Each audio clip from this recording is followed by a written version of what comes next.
गावामध्ये आहे। आपण जर बघितलं तर सर्वत्र सध्या जे आहे ते नवरात्र उत्सव सुरू आहे।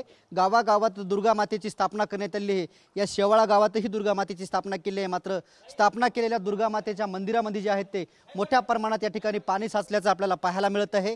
आपण बघतोय की या ठिकाणी दुर्गा मातेची मूर्ती आहे आणि त्या दुर्गा मातेची मूर्तीच्या स्टेजवरती जे आहे ते पूर्णतः पाणी गेल्याचं आपल्याला पाहायला मिळत आहे। मूर्ती जी आहे ते पूर्णतः जवळपास आता मूर्तीचं स्टेज जे आहे ते पूर्णतः पाण्याखाली गेलेलं आहे।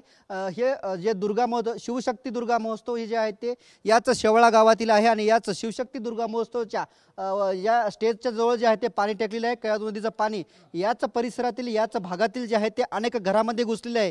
त्यामुळे एकीकडे नवरात्र उत्सवाचा जल्लोष सुरू असताना दुसरीकडे पूर परिस्थितीमुळे जे आहे ते अनेकांचे अश्रू अनावर होतात। अनेकांच्या घरामध्ये पाणी जे आहे ते गेलेलं आहे। त्यामुळे अनेकांचे संसारही या पुराच्या पाण्याने उद्ध्वस्त होतील की काय, संसार उपयोगी साहित्य उद्ध्वस्त होते की काय, अशी चिंता जी आहे ते सर्वांनाच लागलेली आहे। कॅमेरामन अनिकेत दहातोंडेसह मी रमेश चेंडके, TV9 मराठी, शेवाळा, कळमनुरी, हिंगोली।